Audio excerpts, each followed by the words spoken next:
So no boats today, you guys. It's raining.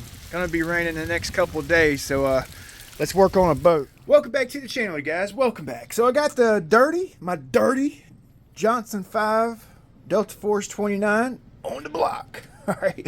My last outing with this boat, right? Actually, my last two outings, which are my first two outings of 2025. I hadn't run the boat in a year. We just rebuilt it and noticed that we have some slop back here. Okay, so our bushing bearing is wore out, right? And I really hadn't run this boat all that much, so I'm chalking this up to cheap bushings. Excuse my French, but period. That's what I'm chalking this up to. Just cheap material. Okay, guess what I have? Some more cheap China bushings. We're gonna install them because, I mean, you don't want no slop. Well, I mean, a little bit of slop's acceptable, right? I mean, hell, this is acceptable. We got 70 mile per hour with the boat with a slop bushing, right? We got 70 mile an hour, so I mean, it works. It works. Is it ideal? No, not ideal. So let's fix it. Let's fix it. I got these little bearings here, bushings. I call them bearings by accident, so y'all bear with me. I'm shot out. So this is it's a brand new bushing. It's actually brand spanking new. They got some play. They do. I mean, brand spanking new out the box, right? That's one. Here's another one. Let's see if this one's got some play. Yeah, they all got play. So these cheap drives, I mean, you know, the only way you're not gonna have any wear or play on these drives is if you don't run your damn boat, right? You don't run your boat, then there's not gonna be any play on them, none, right? Well, damn, that one just popped right out. And it's not supposed to do that. Well, damn. I'm sure you could replace these. You could probably bore this out for a bearing, but I ain't doing all that. Just made me a little pick tool here. I pulled this little Teflon piece out. And I'm working this out. Slowly, but hopefully surely. I guess I could just left it in there.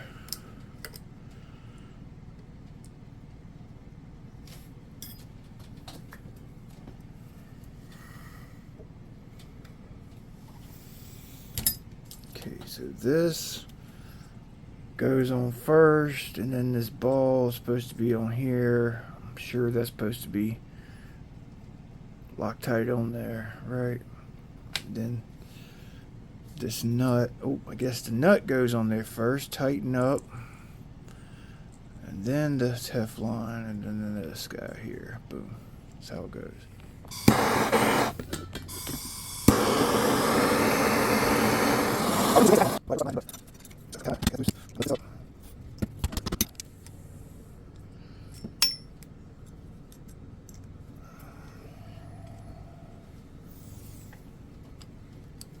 Try not to bend my barrel, you know. So.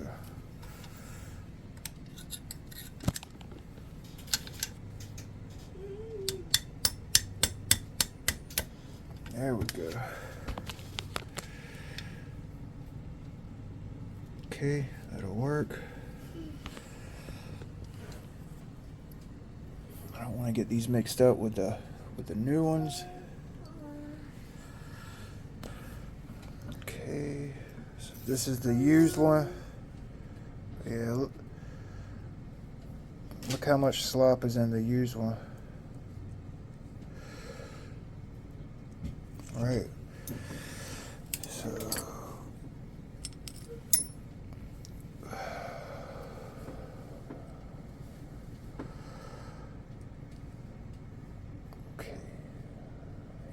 gonna fit.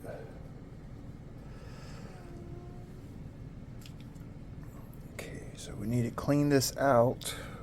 Okay, so I'm just gonna blue Loctite it in so we can remove it later. Okay. We want a bearing on the very back, right? And we want a bearing to support the forward section of the cable. But we don't want the bearing on the welded area here, right? Because it may heat it up and it will de-weld the flex cable from the shaft. So I'm going to put mine just behind the welded area, about right there. How the heck do we know where our bushing's going to be? So what you do is you mark your shaft that you're going to use to push the bushing in place. You mark it. That'll give you a reference when you push that bushing, that forward bushing in. That'll give you a reference where to stop. So when you get there, you stop. Pretty freaking simple, you know. So we're going to use the blue, and let me get everything prepped up. I got it cleaned. I just used some alcohol in this brush. I'm not going to go too heavy with it because they are crappy bearings and we're going to need to get them out, right? So I'm not going to go too heavy. Okay, I got one in. I did the back one first. Okay, so I think this barrel's actually tapered.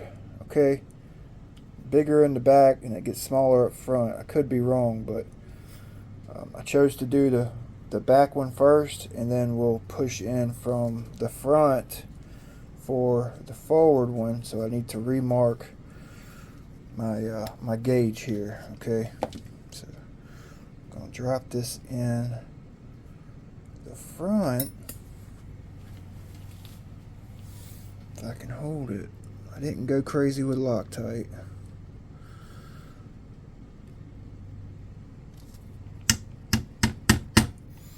Okay, my new mark there. Oh yeah, that's much easier.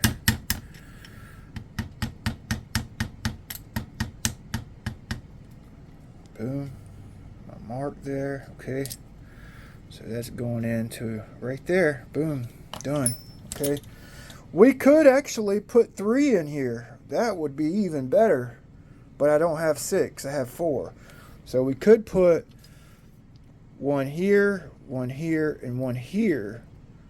That would reduce the amount of wear that we would get on 2 bushings, right? It would increase the surface contact.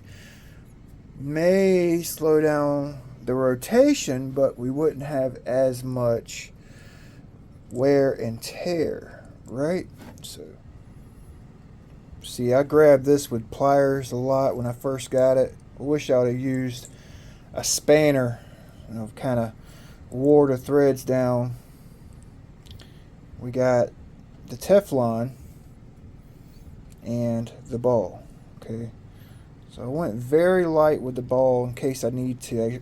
Well, these things are cheap enough. Hell, you could buy one for the price it costs to change the damn bearings out. I bought these bearings for another project and they just didn't work, and I happen to have them. Hell, I put $5 in bearings, and a pair of these struts are 20 bucks. So you're really better off just freaking buying another damn strut, right? Yeah, I got a little flare back here from beating on it. So I'm gonna knock that down.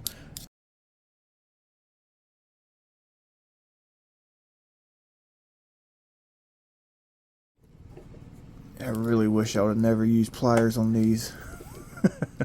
It looks so bad. Alright, let's see if the ball pulls out of this one.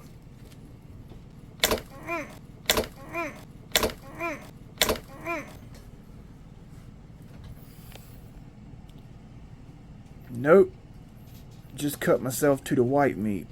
Boy! Damn rudder. Alright, let me go address this. Not too bad. It's actually kind of bad, but it's not too bad. I've had worse. I've had worse. I keep paper towels and medical tape at my bench. I forgot it was beside me. I put it there because I've done that before. Not my first time busted my freaking knuckle open on a rudder. That's for sure. Guess what? Guess what? It sure as hell ain't gonna be the last. I ain't gonna cry about it, because what is that gonna do? What's crying and bitching and bellyache gonna do? Right? Nothing. It ain't gonna help nothing. Just make you look like a sissy. Oh, it hurts. Oh, sissy. Alright, alright. Oh, the ball stayed in that one too. Huh. Interesting. Alright, so I'm going to do the same thing to this one.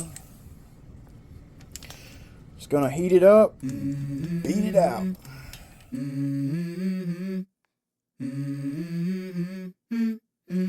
Let's go.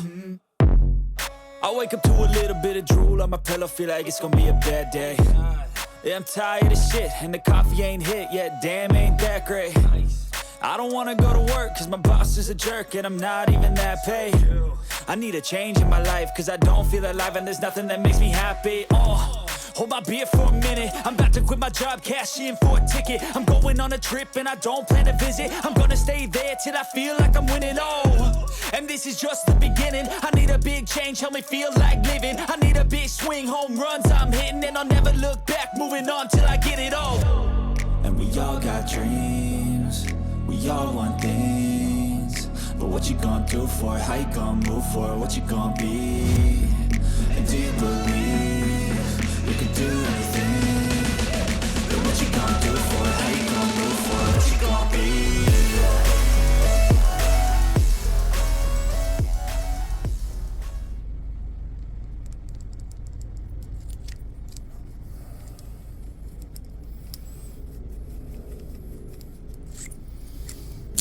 Okay, let's see if we can get this little sucker.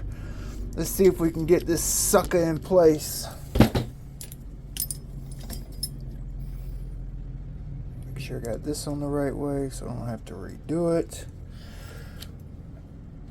Maybe I can get it. We're gonna have to pull it. We're gonna have to pull the ball out. Come on, B, tighten up, boy. Don't be a lazy ass. I got the drives back together, okay, and brand new bushings. We still got a little bit of play. It's just the nature of this this type of low profile drive, you know. So I'm gonna go ahead and get a tune put on it. I usually just eyeball it, man. You know, the other day I had about a degree and a half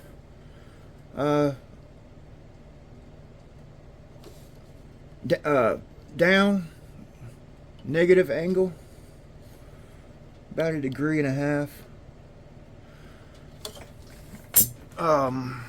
Here, let me get it tightened up. I typically, I haven't been using my level box. You know, level box is an accurate way to get your boat tuned in, right? What I like to do is I'll tune it by eye, especially singles, you know, and then if I find a good position, I'll break the level box out to see where that position is, you know. But I typically just kind of do it by eye, use my ruler. You know, you kind of do it long enough, you kind of get a feel for it. So I'm thinking I wanted to go down a little bit, so I'm thinking this is about a degree and a half. It's close. It's close. It's close enough to run, you know. Okay, 0.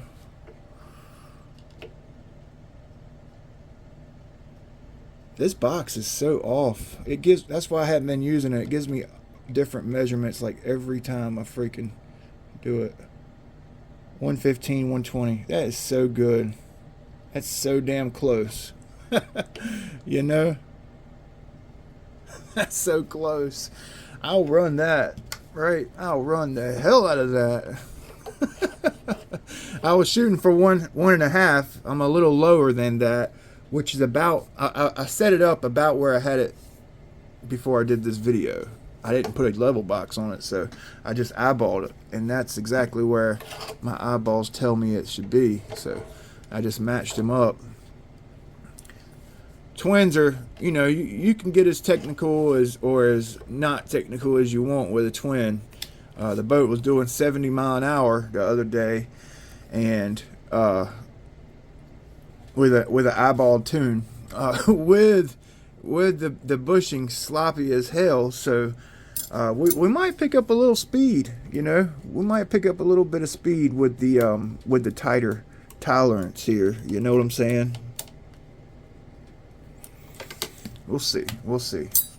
All right. Well, I'll let you guys go. I just wanted to show you how to change the bushings out on this this drive. You know, and I know what you guys are gonna say. I know you're probably typing it or have already typed it, and probably won't even hear this part of the video. But this was an ultra lightweight build. Okay, I went lightweight with my drive line. I didn't want to go 3/16 because 3/16 stingers are bigger, bulkier, take up more room, and they're heavier. This one's it's a lightweight setup, so I went ultra light. Hell, I actually started off with an Eddy 4mm stub and a .130 cable because I thought it would handle it, but I twisted a couple right hand cables in a turn. You know, that .130 is a little smaller than 4.